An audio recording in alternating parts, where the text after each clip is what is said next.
মামলা নিয়ে অনেকেই কথা বলছেন, সারা হোসেন কথা বলেছেন, ঢালাও মামলা বলে একটা কথা বেশ আলোচনায় আছে। তো এই মামলাগুলোর যে প্রবণতা, একজন আইনজ্ঞ হিসেবে আপনার কাছে কি মনে হয় মামলাগুলোর ভবিষ্যৎ কতটা মসৃণ হবে? আমি জানি না এটা 15 বছর একটা বিশেষ অবস্থার মধ্যে থাকবার ফলেই কি না আমরা সকলেই এক একজন শেখ হাসিনা। আমরা সকলেই চাই সকল কিছু আমার মতো করে নিয়ন্ত্রণ করতে। শেখ হাসিনার আমলে হরে দরে সকলের বিরুদ্ধে মামলা হয়েছে ভিন্ন মতের, এবং আমরা সেটার কন্ডেম করেছি লাইক এনিথিং। একই জিনিস আমরা এখন এখানে দেখতে পাচ্ছি। একেবারে থানা, ইউনিয়ন, ওয়ার্ড পর্যন্ত ভিন্ন মত যারা এখন আছে তাদের বিরুদ্ধে মামলা হচ্ছে। এনজিওর কিস্তি প্রথমবার বিকাশ পেমেন্ট করলেই 20 টাকা ইনস্ট্যান্ট ক্যাশব্যাক। সকল মামলা আপনি শেখ হাসিনাকে খুনের মামলার আসামি করছেন। আরে ভাই, ক্রেডিবল 5টা মামলাই তো যথেষ্ট। যদি আপনার কাছে তথ্য প্রমাণ থাকে, তথ্য প্রমাণ যদি সঠিক থাকে, একটা মামলাই যথেষ্ট। সেই জায়গায় আমি 5টাই বললাম, কিন্তু দেখা যাচ্ছে 500 মামলা হচ্ছে। এতে হচ্ছে কি, মামলা তার গুরুত্ব হারাচ্ছে। প্রমাণিত হচ্ছে জাতীয় এবং আন্তর্জাতিক মহলে, সচেতন মহলে, যে এই মামলাগুলোর আসলে কোনো ভিত্তি নাই।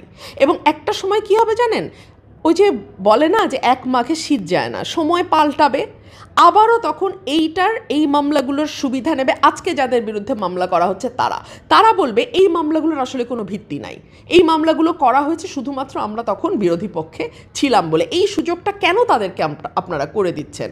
এই প্রশ্ন তো আমি রাখতেই পারি। যেই নতুন বাংলাদেশের স্বপ্ন নিয়ে যাত্রা শুরু হলো, সেই বাংলাদেশটাকে আবারও আপনারা 15 বছর আগে, 15 বছর ধরে যা চলেছে সেটাই করছেন। তো তাহলে আর এই অভ্যুত্থানের অর্থ কী দাঁড়ায়?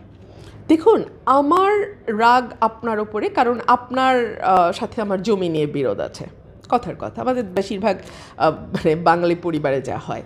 আমি আপনার বিরুদ্ধে মামলা দিচ্ছি, এখানে আসলে বিএনপি কী করবে বা অন্য আরেকটা দল এখানে কী করবে? কিংবা ধরুন, আমি জানি আপনি দীর্ঘদিন এলাকায় ত্রাসের রাজত্ব কায়েম করেছিলেন, আমি আপনার কাছ থেকে কিছু সুবিধা নিলাম, নিয়ে ঠিক আমি বাদীপক্ষকে ম্যানেজ করলাম যে ঠিক আছে বাদ দাও, এরকম আর হবে না। মামলা হলো না আপনার বিরুদ্ধে, কিন্তু ওইদিকে আরেকজন অসহায় মানুষের বিরুদ্ধে মামলা হয়ে গেল। এখানে দলগুলো কতটুকু ভূমিকা রাখতে পারবে জানি না, তবে তার চেয়ে অনেক গুরুত্বপূর্ণ ভূমিকা রাখার কথা মামলা যে নেয় তার, পুলিশের। এবং যাচাই বাছাই করে বুঝে শুনেই মামলা নেওয়া উচিত বলে আমি মনে করি। সরকার তো বলছে যে তারা কোনো মামলা করছেন না, যেটা আগের সরকারও এরকম অনেক কথাই বলতো। 111-এর সরকার করেছে এরকম। সরকার কেন মামলা করছে না, এটাও তো আমার একটা প্রশ্ন। কারণ এই সরকারের কাছে তো আমাদের অনেক প্রত্যাশা। এটা তো অস্বীকার করবার উপায় নাই যে বাংলাদেশে গত অগস্ট এবং জুলাই মাসে গণহত্যা হয়েছে। এটা তো অস্বীকার করবার উপায় নাই যে গত 16 বছরে আমাদের প্রায় 800-র মতন মানুষ গুম হয়েছে।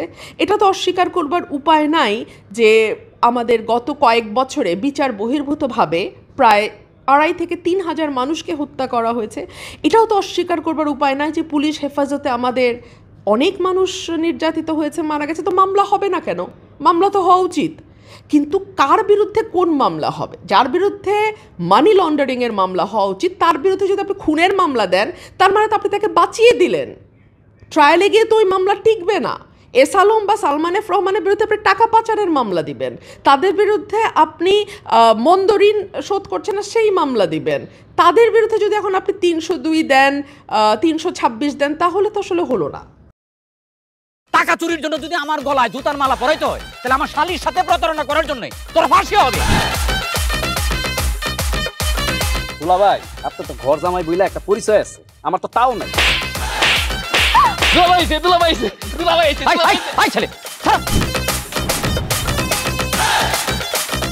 রাজনৈতিক ফ্যামিলির মেয়ে হয়ে ওই কাজ করবে?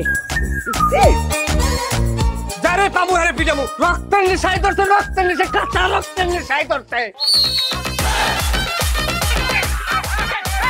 তোমার এই পলিটিক্স আমার বাম পকেটে থাকে। পাঁচদের বউরে ঝামেলা পাকাই। এই বেটাই, আমি তখন বিয়ে করিনি। দুইটার আমি গুলি করে মারু। মাসুদরা কোনোদিন ভালো হয় না। আপনার পোশাক দেখে কিন্তু আপনার তালুকদার বংশের লোক মনে হয় না আব্বা, আপনার মনে হয় যে আপনি ফকির বংশের লোক।